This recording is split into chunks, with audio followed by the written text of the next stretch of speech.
Shalom à tous. On est mardi 11 août, il est minuit 53. Que le nom du Seigneur soit élevé à jamais. Bienvenue sur votre chaîne Vase de Terre, le média. Le média de Yehoshua, Jésus de Nazareth, notre maître. Alors que Yahweh soit élevé. Mes amis, je tiens à nous partager un sujet assez important. Pendant que je priais, cette pensée m'est venue. C'est une pensée que j'avais déjà depuis un petit moment, mais pendant que je priais, cette pensée m'est revenue et j'ai senti que je devais vraiment partager cette pensée avec le peuple du Seigneur Yehoshua, Jésus de Nazareth. Le sujet est très simple, mais avant de vous dévoiler le sujet, je vais prier. Et après, je vous dirai le sujet et nous allons partager. Je pense que c'est un sujet très important pour tout serviteur du Seigneur. Père, merci pour la vérité. Merci pour l'esprit. Merci pour ton onction. Merci pour ta présence. Merci pour la vie. Merci pour ton amour. Merci pour l'autorité de ta parole. Merci pour la régence de l'esprit. Merci pour la conduite de l'esprit. Au nom de Yehoshua, je te prie de pouvoir nous aider à partager cette parole et d'ouvrir notre intelligence, Seigneur, de nous rendre capables, suffisants, d'être ministre de la parole, service pour la parole, afin de prêcher la vérité étant conduit par le Saint-Esprit, au nom de Yehoshua, le roi de gloire. Amen. Voilà. Frères et sœurs, il y a une parole que les chrétiens disent souvent, que beaucoup de prédicateurs disent aussi également, pour parfois justifier les forfaitures, justifier les erreurs, justifier les fautes. Ils disent, je paraphrase, Dieu ne se répand pas de ses dons. Voilà, donc ce qui pousse beaucoup de personnes à accepter certaines erreurs, certains crimes que peuvent commettre certains chrétiens ou certains dirigeants, certains pasteurs, prédicateurs, tout ce que vous voulez.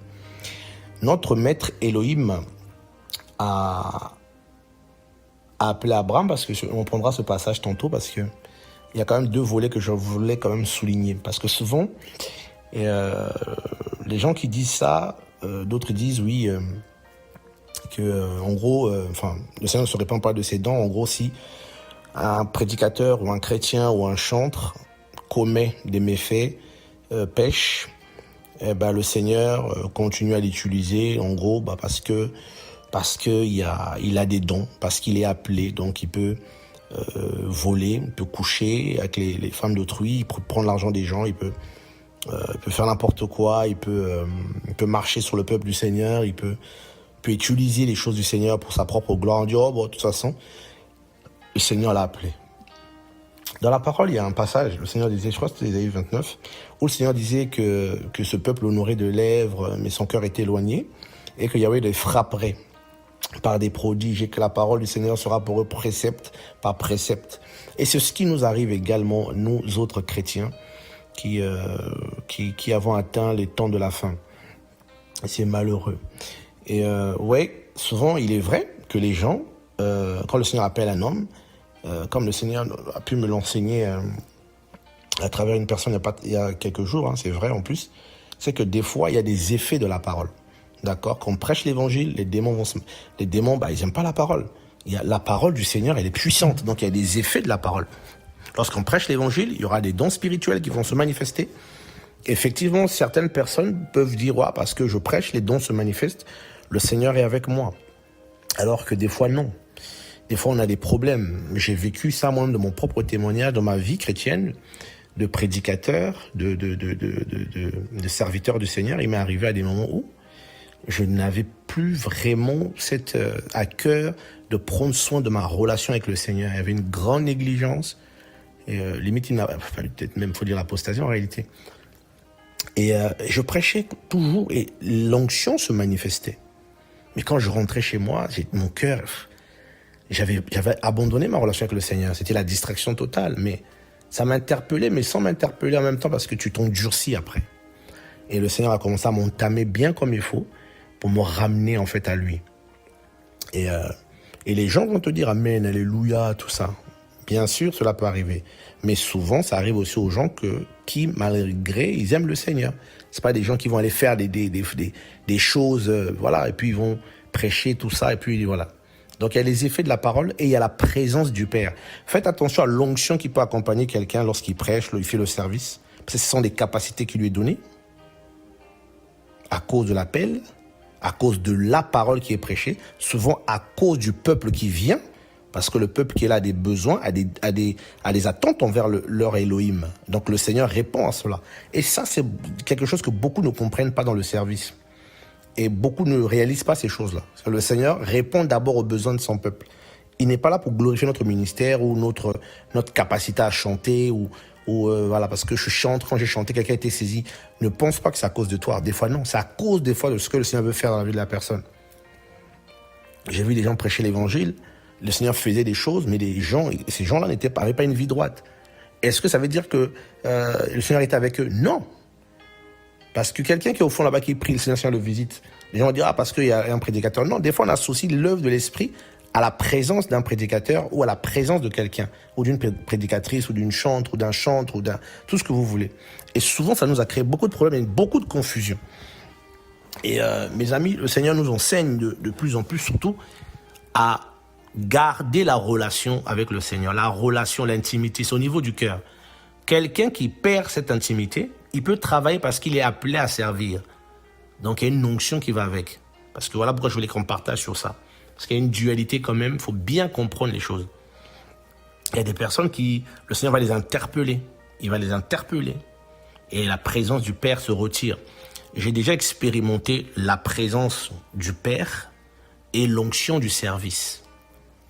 D'accord? Et c'est très important de réaliser cela. Et ça va nous empêcher souvent à courir pour courir, à faire les choses pour faire, ou aussi à faire des choses que Yahweh ne nous demande pas de faire. Parce qu'il y a des choses que le Seigneur ne nous demande pas de faire, mais qu'on peut nous dire, toi, vas-y faire ça. L'Église peut te dire, fais ça. Un frère peut te dire, toi, fais ça. Mais ce n'est pas ce que le Seigneur te demande de faire. Et parce que tu n'as pas l'onction pour faire ça. Tu n'as pas les capacités pour faire ça. Je donne un témoignage avant de prendre un passage.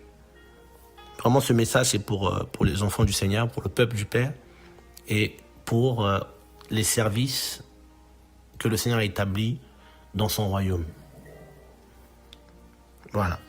Parce que beaucoup sont appelés à prêcher l'évangile, mais il faut vraiment que le Seigneur nous enseigne beaucoup de choses. Seigneur, merci pour l'esprit. Voyez un peu. Donc, ce qui a créé aussi la chute de beaucoup, c'est ça. C'est qu'au bout d'un moment, on finit par confondre les choses. Je me rappelle un jour, il y a quelques années de cela, il y avait un séminaire que le Seigneur m'avait poussé à organiser depuis un certain moment. Mais j'hésitais, et c'était dans ma ville. Et le Seigneur, ce jour-là, a attiré beaucoup de gens. La salle était pleine, les gens étaient jusqu'à dehors. Et quand je suis arrivé, j'étais très étonné de voir qu'il y avait autant de personnes, parce que je me dis, mais bon, voilà, les gens pas, voilà, qui suis-je pour...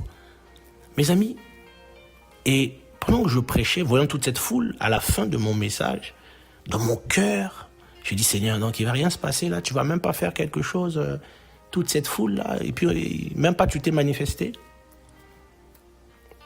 Étant effronté, je me suis dit, bon, je vais prier quand même pour quelques personnes. Et je priais pour quelques personnes, je sentais que le Seigneur, voilà, tu essaies.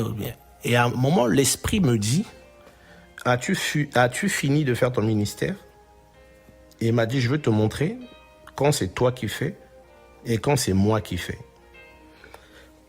Grande était ma surprise de voir les fusions de l'Esprit à un niveau qui, à l'époque, m'avait dépassé. J'étais dépassé de voir comment le Seigneur se manifestait, comment les gens couraient devant pour accepter le Seigneur, comment les démons sortaient sans que... C'est ceux qui étaient là ce jour-là, beaucoup m'ont dit, mes frères, ça, c'est pas ta dimension. Et j'ai été étonné, j'ai dit, les frères, il n'y a aucune gloire, je ne peux même pas tirer 1% de quoi que ce soit là-dedans, parce que c'est une correction que j'ai subie aujourd'hui. Donc, il y a ce que nous faisons, il y a ce que le Père fait. Il y a beaucoup de gens qui ne discernent pas. Vous savez, le père, quand il veut visiter quelqu'un, là, des fois, tu tombes pas, tu roules pas en train de rouler, en train de crier, ah, comme beaucoup roulent dans nos églises. Hein. Il te visite dans la douceur. Tu reconnais ça dans ton cœur. Et beaucoup ont perdu la présence du Père. Beaucoup d'appels ont perdu ça. Cette présence du Père, cette sensibilité, parce que souvent, on a tellement blessé et il se retire. Et on peut continuer à faire les choses. Hein. On prêche, on fait des choses, mais il n'est plus là. Mais les choses se font. Ça, c'est déjà effectivement une réalité. Moïse, à cause du peuple, il avait dit, je ne monte pas avec toi, mais l'ange viendra avec toi. Israël est frappé par le Seigneur à l'époque où Yahushua visite le pays. Mais il y avait quand même une piscine à Bethsaïda où un ange descendait de temps en temps. Mais il n'y avait plus de paroles prophétiques comme avant. Et Yahweh avait suscité Yohanan le Baptiste, Jean-Baptiste, juste quelques temps avant que Yahushua rentre en selle pour exercer un puissant ministère de 3 ans et demi, puis être retiré dans les cieux. Israël l'a vécu. Maintenant, frères et sœurs, ça souvent, quand le Seigneur appelle certains frères, certaines sœurs, il nous interpelle. Donc, il y a les effets de la parole qui se font, et des fois, il y a la présence du Père. Quand un homme, une femme est oint, ça se voit. Quand un homme, une femme marche avec la présence du Père, quand le Père agrée quelqu'un, mes amis, ça se voit. Ça se voit. Les œuvres qui se font, ça se voit. Le comportement, ça se voit. Le caractère, ça se voit. Tout se voit. Vous les reconnaîtrez à leurs fruits. Tout est visible. Voilà pourquoi les enfants du Seigneur ont un discernement des fois facile. Tu peux parler bien, mais il y a quelque chose qui... il parle bien, il fait bien. Oui, il y a tout ça, mais il y a un truc qui manque là. En fait, c'est cette signature du Père. L'ange peut venir, mais le Père, il dit non. À cause de mon nom, il y a les guérisons, l'onction, les gens prophétisent, tout ça. Mais les gens qui sont sensibles, qui ont déjà goûté, qui savent de quoi je parle, qui ont goûté à la présence du Père, Yahweh Tsevaot, le Père céleste, une présence magnifique, mais à un niveau terrible, qui réveille en nous le bonheur, la joie, l'amour. Ouais, donc c'est dans cette présence-là, tu n'es pas des fois excité pour parler en langue, crier, non. Tu es dans une adoration, dans une contemplation, dans un état second. Tu es dans un bonheur inaltérable, un amour ineffable. Mes amis, c'est tellement magnifique que tu peux avoir c'est inexplicable. Voilà, il y a des choses quand tu arrives, tu sais que ça c'est le Père, et là quand sa présence arrive, les cœurs sont à nu et des repentances viennent naturellement. Là où il y a le Père, les repentances sont naturelles. Voilà, et un autre cas, premier cas ça. Deuxième cas, frère, Elohim ne se répand pas de ses dons. Romains 11, 27, parce que c'est là que beaucoup tirent ça. Et on voit des bandits, excusez-moi l'expression, parce qu'apparemment quelques-uns sont choqués quand je dis ça. Il y a des personnes qui pratiquent le mal. Donc, et le mal qu'ils pratiquent est visible à l'œil nu. Vous voyez un peu? Et ces gens-là, ils disent non, non, non, non, non. Les chrétiens disent non, non, non, parce qu'ils sont appelés, donc ne critiquez pas les serviteurs du Seigneur, c'est les oints du Seigneur, tout ça. Il ne faut rien dire, c'est entre le Seigneur et ses serviteurs. C'est très bien.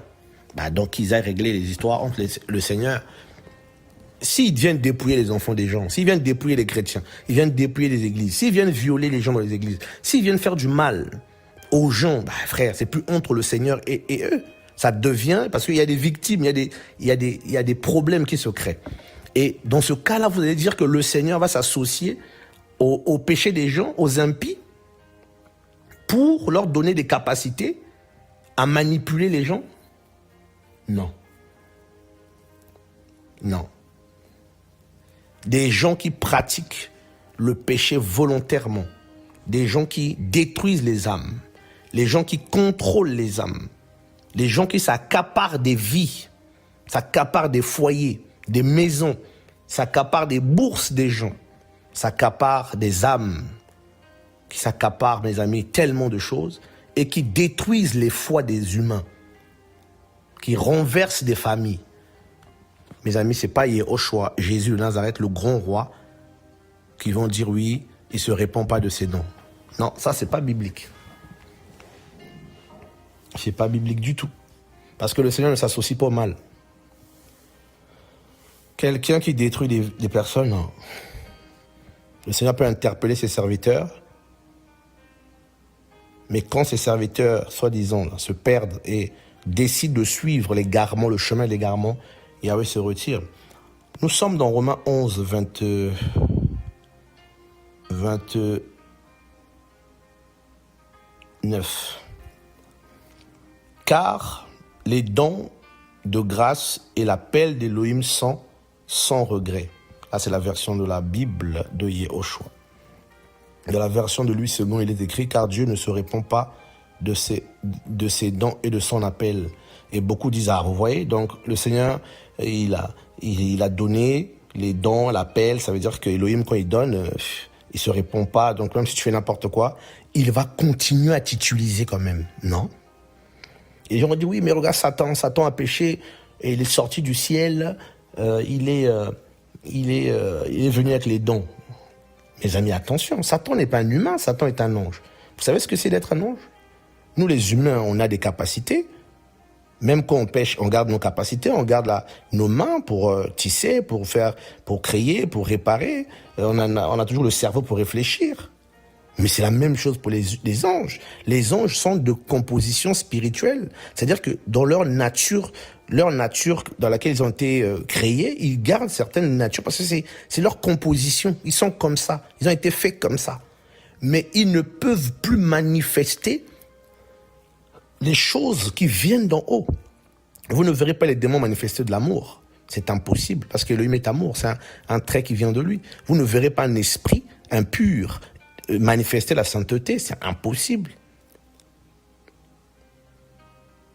Vous ne verrez pas les ténèbres commencer à vous prêcher la vérité et pour que les gens soient sauvés. Jamais. Jamais. Donc il y a aussi cette confusion-là. Ici, le mot grec qui a été traduit pour nous sans repentant, il ne se repent pas. C'est un mot très simple en grec. Je vais le lire en grec. Ametamelaitos. Ametamelaitos. Ceux qui liseront en français diront ametamelaitos.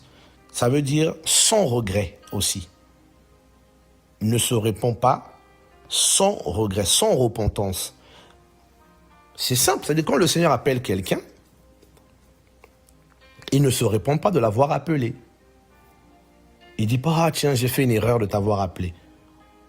Mais ça ne veut pas dire que quand cette personne se méconduit, le Seigneur va le laisser comme ça avec toute l'attirail spirituel qu'il lui a donné parce qu'il ne se répand pas. Ça n'a rien à voir.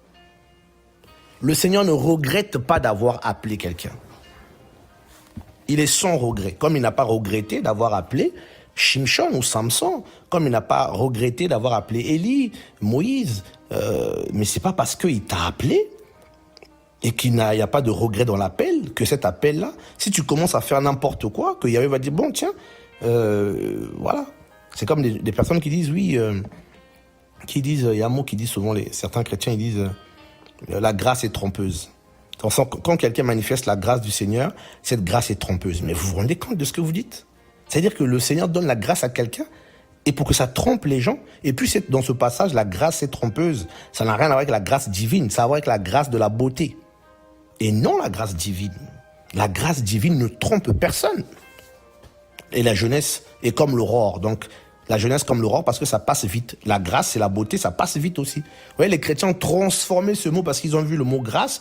Tout de suite, la grâce divine, la grâce, non. Yehoshua est la grâce. Jésus est la grâce, source de salut pour tous les hommes.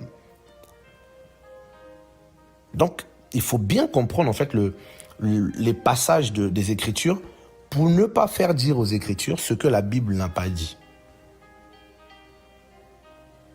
Il y a des hommes que le Seigneur appelle, le Seigneur les interpelle quand il les voit dans le mal, il les interpelle. L'Esprit agit, oui, parce qu'il y a son peuple, parce qu'il y a sa parole. Mais quand ces gens continuent, la lampe s'éteint, comme dit Apocalypse 2. Il va enlever le chandelier. Et quand il y a l'égarement, là, quand le Seigneur voit que le cœur ne va pas se repentir, Yahweh se retire. Mais si le Seigneur se retire, c'est que le Saint-Esprit se retire aussi. Et quand le Saint-Esprit se retire, qu'est-ce qui va se passer?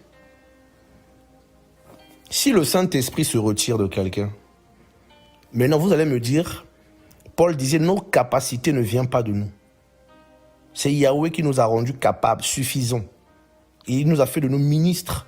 Donc si quelqu'un, regardez, je vais même prendre ce passage-là, de 1 Corinthiens, le chapitre 12. Et le Seigneur se retire, bien sûr. Donc oui, le Seigneur les a appelés, donc malgré leur péché, ils continuent à manifester l'onction. Non, ça c'est pas l'onction qui vient forcément du Seigneur. Quand tu pratiques le mal là, la Bible dit celui qui pratique le mal est du diable.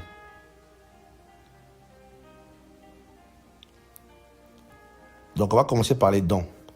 1 Corinthiens chapitre 12, un passage très connu chez les chrétiens.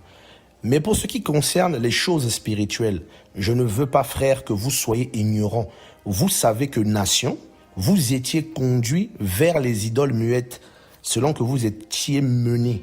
C'est pourquoi je vous fais connaître que personne parlant par l'esprit d'Élohim ne dit Yehoshua et anathème, et personne ne peut dire Seigneur Yehoshua, sinon par le Saint-Esprit. Or, il y a différents dons de grâce. Il y a différents dons de grâce, mais c'est le même esprit. Il y a aussi différents services, mais c'est le même Seigneur. Point barre.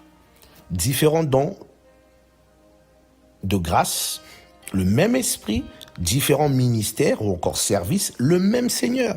Bon, si ce Seigneur-là se retire, si cet esprit-là, si l'esprit, parce qu'il y a beaucoup d'esprits, mais le Seigneur est l'esprit, pardon Seigneur, parce que je ne veux pas parler comme ça, si l'esprit se retire, l'esprit d'Adonai, roi à Kodesh, si lui se retire d'une personne, c'est la catastrophe. Maintenant, quel don tu vas manifester?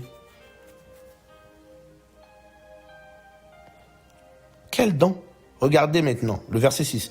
Il y a aussi différentes opérations, mais c'est le même Elohim qui opère toutes choses en tous. Maintenant, si cet Elohim se retire, quelle opération tu vas manifester là?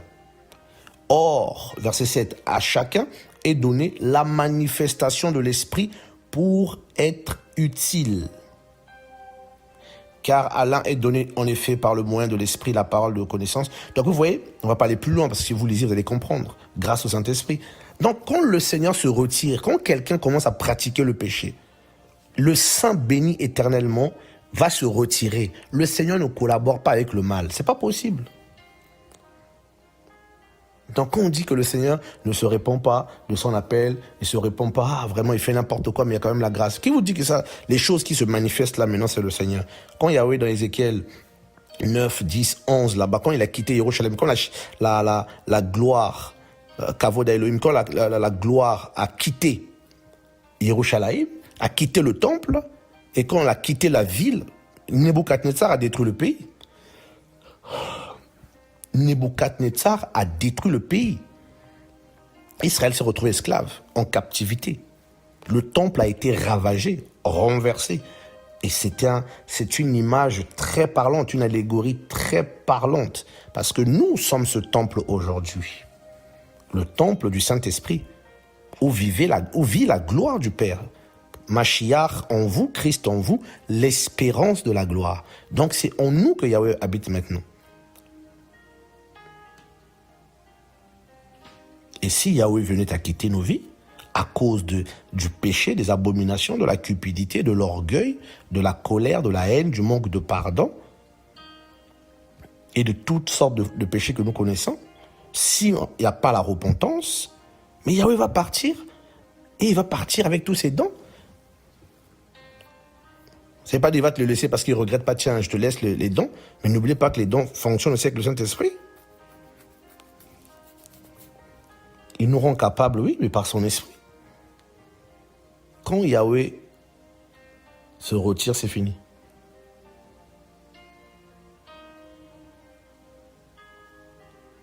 C'est fini.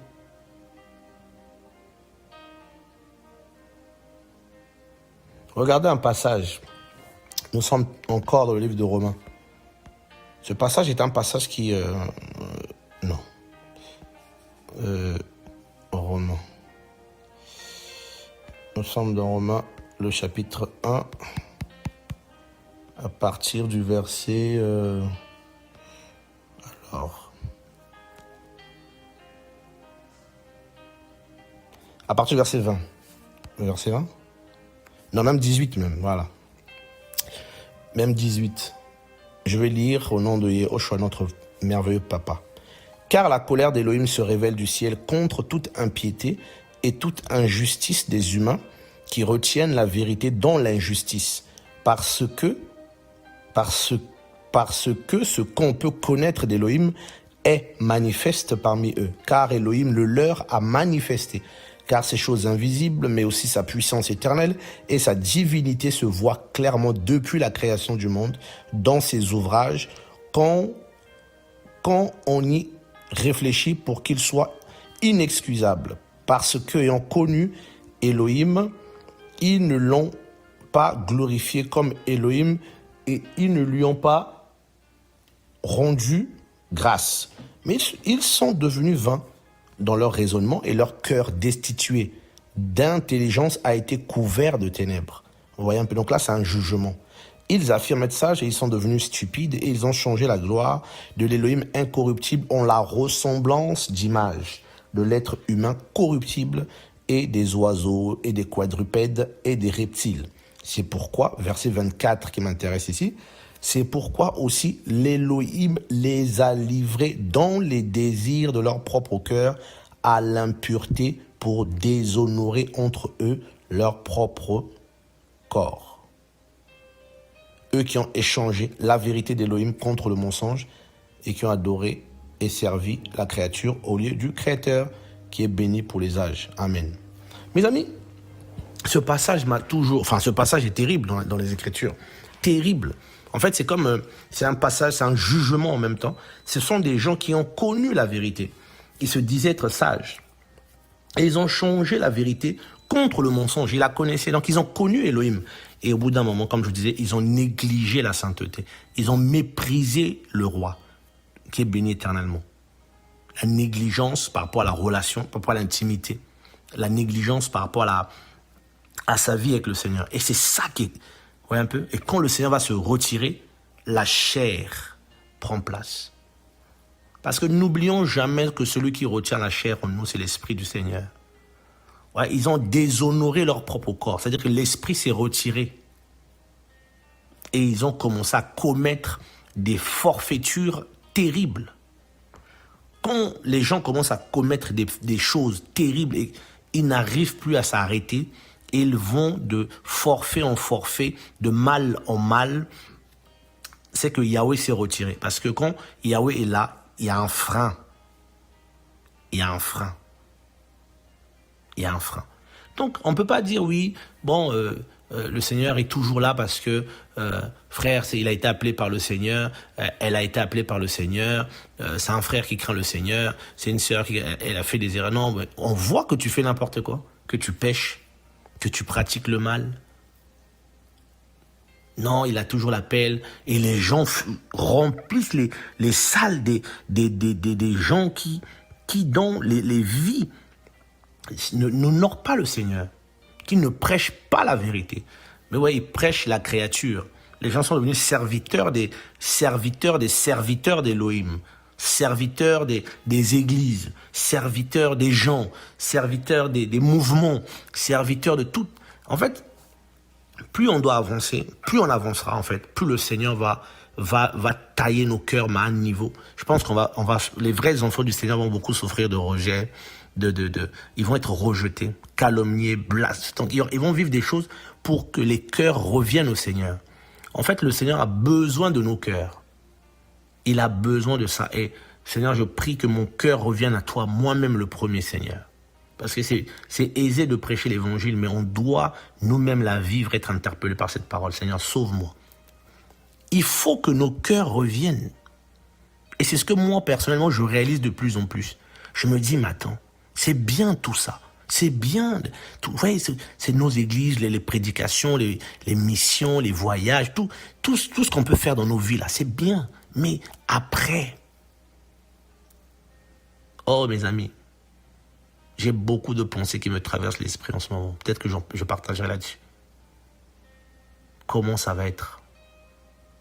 comment allons-nous partir?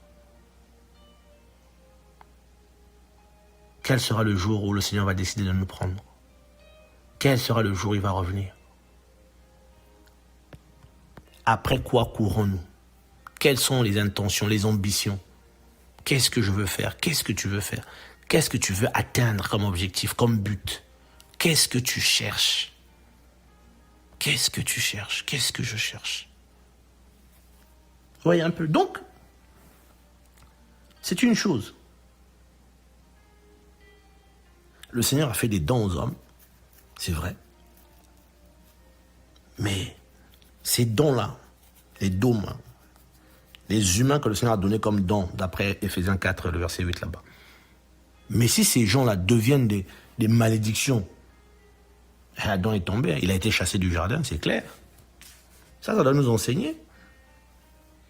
Adam a été chassé de la présence du Seigneur, chassé. Le Seigneur l'a viré, l'a mis dehors.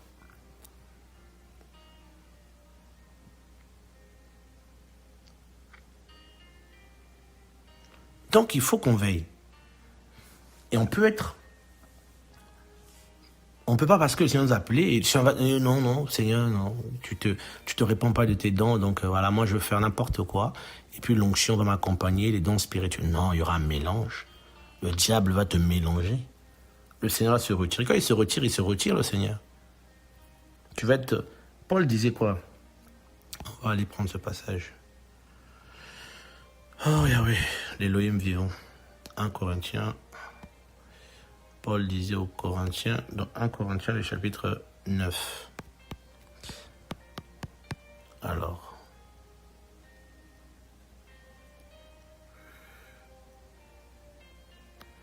Regardez bien. Voilà. Le verset 24. Ne savez-vous pas que les coureurs, donc ici Paul se compare à un coureur. Donc, un coureur, il était apôtre, prédicateur, évangéliste, docteur, tout ce que vous voulez, mais il se comparait à un coureur. Ne savez-vous pas que les coureurs dans le stade courent tous en effet, mais qu'un seul reçoit le prix? Courez ainsi afin que vous le saisissiez. Or, quiconque lutte dans les jeux sportifs se maîtrise en toutes choses. Cela donc afin de recevoir en effet une couronne corruptible. Mais nous, une couronne incorruptible. Donc, Paul compare nos vies, nous chrétiens, à des coureurs, à des athlètes. Moi donc, je cours ainsi, non pas d'une façon incertaine. C'est ainsi que je combats, non pas comme battant l'air, mais je traite durement mon corps et je le réduis en esclavage de peur qu'après avoir prêché aux autres, je ne devienne moi-même réprouvé. Donc, on peut être réprouvé. On peut être disqualifié. Et les apôtres, notamment Pierre, dans 2 Pierre 2, avertissaient les saints qu'il va y avoir des faux prophètes. Et ils avaient connu la vérité. Et ils vont introduire secrètement, sournoisement, des sectes pernicieuses. Ils vont renier le maître qui les avait rachetés. On ne va pas forcément le lire, mais je vous invite à le lire si vous voulez dans 2 Pierre 2. Premier verset jusqu'au verset 3, même jusqu'en bas. Et c'est ce que nous sommes en train de vivre. Et beaucoup acceptent ces doctrines-là et sont maltraités. Si les gens sont esclavagisés, ils disent non, ce sont les hommes. Non, le Seigneur, il est venu pour nous rendre libres. Voilà, donc, juste frères et sœurs, ce passage de Romains 11 là est très très souvent mal compris. Voilà, très très mal compris. Et voilà, donc des personnes qui ont perdu la conscience, enfin une bonne conscience par rapport à l'évangile, par rapport au Seigneur, bah, ils sont réprouvés. Paul disait à Timothée, ayant la foi et une bonne conscience. Quelques-uns ayant rejeté celle-ci ont fait naufrage contre la foi. Vous voyez donc, les gens ont fait naufrage contre la foi. Et puis, dans ce passage-là aussi de Romains 11, 29, Paul parle d'abord par rapport aussi à Israël. Donc il y avait aussi un contexte qui était là. Et pour comprendre ce contexte, il faut monter au verset 1er, où Paul parle d'Israël. que voilà, le Seigneur rejetait Israël, mais il allait les sauver tous, tout ça. Et voilà, il faut comprendre aussi que les nations étaient déjà dans les plans du Seigneur. Il n'y avait pas que seulement les Juifs, c'est juste la manifestation selon le temps. Parce qu'en Abraham, le Seigneur avait dit clair que toutes les nations seront bénies en toi, toutes les nations. Donc, Abraham est le père de la foi. Donc, toutes les nations étaient déjà au programme du salut. Et Yahushua l'a dit, Jésus a dit, j'ai d'autres brebis qui ne sont pas de cette maison-ci. Paul, aux Galates, il leur parle de ça aussi, que lui de deux, c'est dans Ephésiens 2,14, lui des deux, il en a fait qu'un. Et chez les Galates aussi, il leur parle de ça, de ce mystère, les nations sont co-héritiers. Donc, il y a tout ça là. Il faut bien comprendre ce passage pour, voilà, les Juifs, à cause de la promesse qui a été faite à Abraham, le Seigneur va restaurer la nation. Mais c'est pas tous, mais c'est un reste qui sera choisi. Juste dans le reste qui a été réservé par le Seigneur, voilà. Donc, par rapport à ça, cet appel-là, elle est sans regret. Elle a été faite à Abraham, à Isaac et à Yaakov, mais particulièrement à Abraham. Et dans le Seigneur, on ne peut pas prendre des passages, les sortir de leur contexte, de leur sens prophétique d'enseignement, pour dire, oui, bon, parce que voilà, le Seigneur ne se répand pas de ses dents, on fait ce qu'on veut, et de toute façon, on a l'onction, on fait des bêtises, et puis voilà. Tu vas te retrouver prophétisé par un démon. Tu vas te retrouver à faire tomber les gens par des esprits sataniques. Voilà. Nous devons avoir le mystère de la foi dans une conscience pure. Il y a un autre passage qui m'intéresse. Seigneur, merci de m'aider. Oh là là.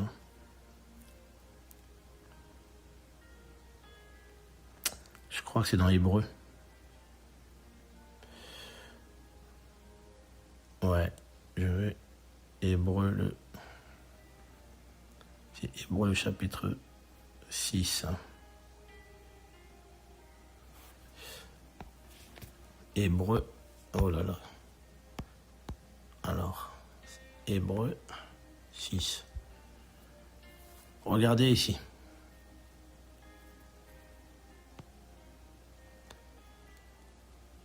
Hébreu 6,4. Paul compare encore certains. Car il est impossible que ceux étant une fois illuminés et ayant goûté non seulement le don céleste,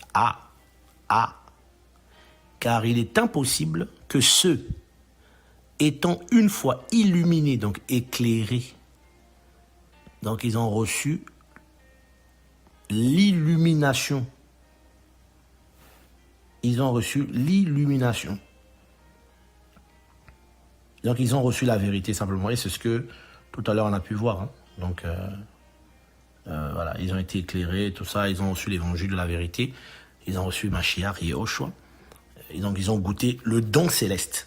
Mais étant devenus aussi participants de l'Esprit Saint. Waouh!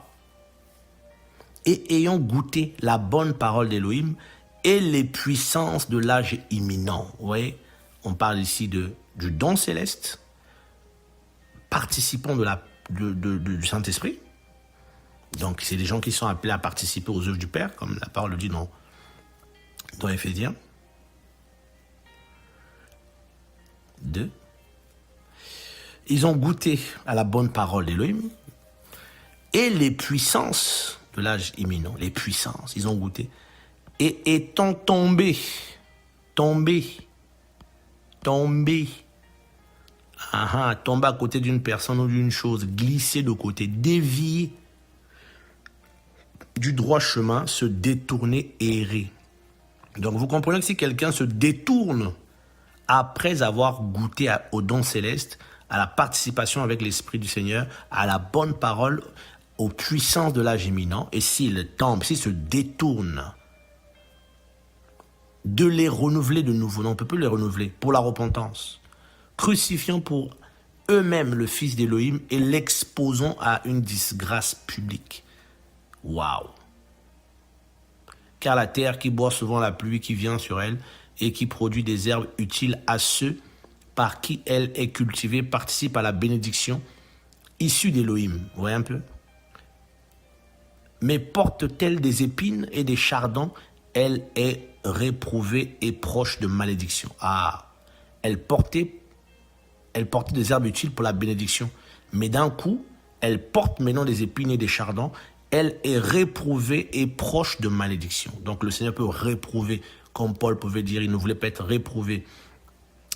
Et la malédiction, ici on sait tous. Et sa fin est d'être brûlé. Ça aussi on sait. Waouh. Waouh, waouh, waouh, waouh. C'est terrible. Donc ici c'est la disqualification totale. Donc là le Seigneur, il se retire.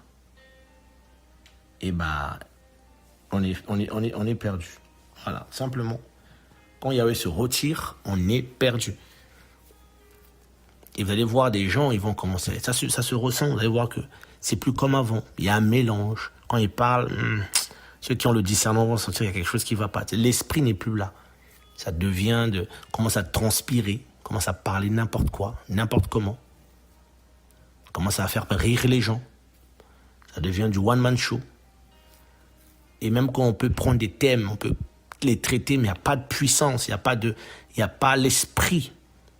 Les gens sont là et ils boivent les eaux de Shikor. Et le Seigneur n'est plus là. Et des conversions ne sont plus là, des repentances ne sont plus là. C'est fini. Et même sur le plan personnel, ça commence déjà sur le plan personnel. Quand on prie, on sent plus la présence du Père. On n'entend plus sa voix, on n'entend plus ses conseils. On perd la sensibilité. On perd le désir d'être avec lui. On perd le désir de prier, le désir de lire la Bible. On perd toutes sortes le désir de crier « Seigneur, tu es où ?» Et on s'enfonce. Et ceux qui te connaissent, quand c'est comme ça, on va jouer des rôles. Et un jour, le Seigneur, il interpelle et il se retire. Et là, il n'y a plus rien. Plus de dons spirituels, fini, tu es sec. Tu perds tout. Samson avait perdu ses cheveux, il avait perdu tout. Il a perdu les yeux, il a perdu la force. Les cheveux ont dû repousser, il a dû se repentir pour que la force revienne. S'il n'y avait pas la repentance là, pas de force. Donc, frères et sœurs, mes amis, le Seigneur ne se repent pas de ses dons, ne veut pas dire que quand quelqu'un y pêche, il a toujours le Seigneur avec lui. C'est faux. Ou bien parce que le Seigneur l'a appelé jadis et il couche avec les femmes, il vole l'argent, il est dans l'orgueil, il est dans toutes sortes de choses. Que le Seigneur est toujours là parce que quand il prêche, on voit des choses. Non, attention, il faut être dans le discernement. Tout ce qui brille n'est pas de l'or. Il y a beaucoup de gens qui travaillent aujourd'hui avec des esprits de divination, des esprits de sorcellerie, des esprits kabbalistiques. Et ils font des choses. S'il était possible de séduire même les élus. C'est pour ça qu'il faut de plus en plus le discernement. Le Seigneur ne collabore pas avec le mal. Il ne collabore pas avec le mal. Il est saint. Il ne supporte pas nos péchés. Voilà. Il les pardonne quand on se repent, mais ce n'est pas l'Élohim du péché. Que le nom du Seigneur soit béni, que son nom soit élevé. C'était juste une petite exhortation et un partage pour que le Seigneur nous aide vraiment, que les chrétiens soient équilibrés et qu'on comprenne que le Seigneur ne collabore pas avec le mal. Et que cela ne doit pas justifier les forfaitures. Parce que beaucoup de chrétiens sont blessés par d'autres frères, des chrétiens, des chantres, et voilà. Et ils sont esclavagisés pour beaucoup.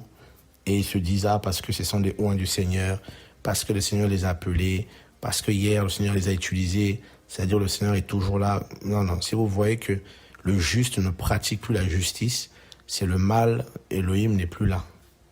Et il faut que chacun prie. Soyez grandement bénis. Seigneur, merci pour l'Esprit. Merci pour ta grâce. Merci pour cette parole. Touche nos cœurs.